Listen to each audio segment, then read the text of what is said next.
Assalamualaikum warahmatullahi wabarakatuh. Perkenalkan, nama saya Firmansyah, NIM 20301150150, ingin mempresentasikan tentang pencegahan dan perawatan cedera olahraga. Bab 3. Cedera pada alat gerak. Cedera pada kulit dan pertolongan pertamanya. Luka adalah suatu kerusakan pada struktur atau fungsi tubuh karena paksaan atau tekanan fisik maupun kimiawi. Luka yang sering terjadi adalah luka lecet atau ekskrosiasi, robek atau laserasi, luka tusuk atau punctum, terpotong maupun terkelupasnya kulit. Pertolongan pertamanya yaitu A. Bersihkan luka dengan hidrogen peroksida atau H2O2 3%, Detol atau betadine, kalium pemangat atau sabun. B. Keringkan luka lalu berikan obat yang mengandung antiseptik seperti obat merah, iodium tinctur, larutan betadine pekat. C. Jika perlu, balut luka dengan kain kasa steril agar darah tidak terlalu banyak keluar. D. Beri kompres es di atasnya. Tinggikan bagian yang luka lebih tinggi dari letak jantung. F. Pada luka terbuka atau tusuk harus diberi suntikan anti tetanus serum, dan apabila luka robek lebih dari 1 cm harus dijahit. Cedera pada otot, tendon, ligamen, dan pertolongan pertamanya. A. Strain adalah cedera yang terjadi pada otot atau tendonnya, termasuk titik-titik pertemuan antara otot dan tendon karena penggunaan yang berlebihan ataupun stres yang berlebihan. B. Sprain adalah cedera yang terjadi pada ligamen karena stres berlebihan yang mendadak atau penggunaan berlebihan yang berulang-ulang dari sendi. Tingkatan strain dan sprain dan pertolongan pertamanya. A. Strain atau sprain derajat 1 atau first degree strain atau sprain, cedera yang paling ringan disertai sedikit pembengkakan atau rasa nyeri, di mana cedera yang terjadi hanya mengenai beberapa serabut otot. Di mana cedera yang terjadi hanya mengenai beberapa serabut otot. Tendon atau ligamen yang robek dan tidak memerlukan pengobatan tidak perlu penanganan khusus, cukup istirahat saja karena akan sembuh sendiri. B. Strain sprain derajat 2 atau second degree strain atau sprain, cedera yang terjadi robeknya sebagian besar serabut otot, tendon atau ligamen, dapat sampai setengah jumlahnya yang robek. Penanganannya dilakukan metode RICE. Di samping itu harus melakukan istirahat yang lebih sempurna dengan tindakan imobilisasi dengan cara balut tekan, spalk maupun gips. Biasanya istirahat 3-6 minggu. Selanjutnya C. Derajat 3 atau third degree strain atau sprain, cedera yang terjadi robek atau putusnya lebih dari setengah serabut otot, tendon atau ligamen, bahkan bisa robek atau putus total. Penanganannya dengan metode RICE sesuai urutannya, lalu dikirim ke rumah sakit untuk mendapatkan penanganan lebih lanjut dari ahli medis. Cara menguji otot, tendon, dan ligamen yang cedera. A. Untuk menguji cedera pada otot atau tendon digunakan metode tahanan dan palpasi. Metode tahanan adalah menahan kontraksi satu atau sekelompok otot dengan cara menahan bagian yang dekat dengan insersio otot-otot tersebut. Bila pada waktu kontraksi otot dilakukan tahanan, maka akan terasa nyeri pada lokasi cedera. Secara objektif dapat dilakukan palpasi bagian yang dicurigai sebagai lokasi cedera. Jika ditekan maka akan terasa nyeri atau sakit. Bila pada saat palpasi terasa mengalami cekungan yang dalam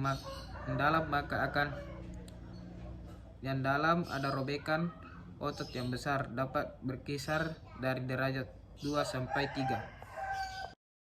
Selanjutnya B. Untuk menguji cedera pada ligamen digunakan metode tarikan dan palpasi. Metode tarikan adalah metode untuk menguji lokasi dan tingkat keparahan ligamen. yang cedera dengan cara menarik ligamen yang cedera. Pada metode palpasi sering dijumpai ketidaksambungan atau putusnya ligamen serta terobanya suatu lubang pada lokasi cedera. Metode palpasi pada ligamen sangat sulit karena umumnya ligamen terbungkus oleh otot maupun tendon. Bila pada metode tarikan tidak terasa sakit, tapi gerakan sendi lebih luas dibandingkan dengan sendi yang sehat, maka terjadi sprain derajat 3 atau robek atau putus total. Selanjutnya patah tulang atau fraktur dan pertolongan pertamanya adalah terputusnya kontinuitas tulang. Fraktur dibagi menjadi 2 bagian. Itu yang pertama, A. Patah tulang tertutup. Bila ujung tulang yang patah tidak menembus keluar kulit dan dengan demikian tidak ada hubungan antara tulang yang fraktur dengan lingkungan luar.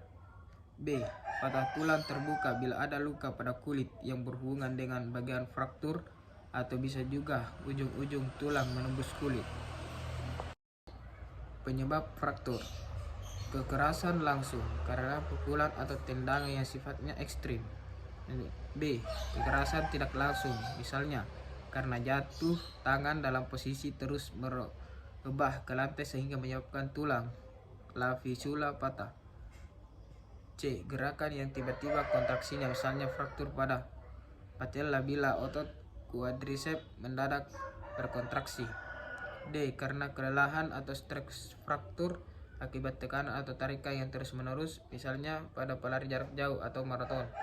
Hal ini sering menyebabkan retaknya bagian distal dari tulang fibula dan tulang matarsal kedua.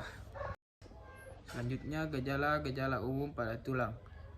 A. Adanya radang setempat yang hebat. B. Terjadinya fungsiolesi. C. Nyeri tekan pada lokasi patah tulang. D. Adanya perubahan bentuk tulang atau deformitas. E. Adanya krepitasi, yaitu bunyi tulang karena gesekan ujung tulang yang satu dengan yang lain. Juga dapat dirasakan adanya gesekan kedua ujung tulang. Pertolongan pertama pada patah tulang. A. Penderita tidak boleh melanjutkan aktivitas atau kegiatannya lagi. Pertolongan pertama dilakukan reposisi oleh ahli medis secepat mungkin dalam waktu kurang lebih 15 menit. Karena pada saat itu penderita tidak merasa lebih nyeri bila dilakukan reposisi atau tissue shock. B. Kemudian dipasang spalk dan balut tekan untuk mempertahankan kedudukan tulang yang baru serta menghentikan perdarahan. Jika tidak ada dokter, petugas P3K tidak boleh melakukan reposisi, hanya boleh melakukan metode RICE saja serta memasang spalk atau bida. Tujuannya agar tulang yang patah tidak merobek jaringan di sekitarnya. Kalau ada luka terbuka atau tulang merobek kulit, luka tersebut tertutup dengan kain kasa steril baru, dipasang spalk atau bidai, dan metode RICE segera kirim ke rumah sakit terdekat. Selanjutnya, cedera sendi dan pertolongan pertamanya. Sendi adalah hubungan di antara dua buah ujung tulang yang berfungsi seperti dua buah engsel sehingga tulang yang satu dapat bergerak terhadap tulang yang lainnya. Ujung tulang yang tidak terlindung secara berangsur-angsur dapat menjadi halus karena pergesekan dengan tulang rawan yang berhadapan. Suatu gerakan akan menimbulkan nyeri karena ujung tulang yang tidak terlindung banyak mengandung saraf. Cedera yang mungkin terjadi pada sendi adalah cedera pada kapsula articulari atau simpai sendi. Kapsula articularis terdiri dari lapisan luar atau centrum fibrosum dan lapisan dalam atau centrum synovialis yang menghasilkan cairan sendi yang disebut synovia.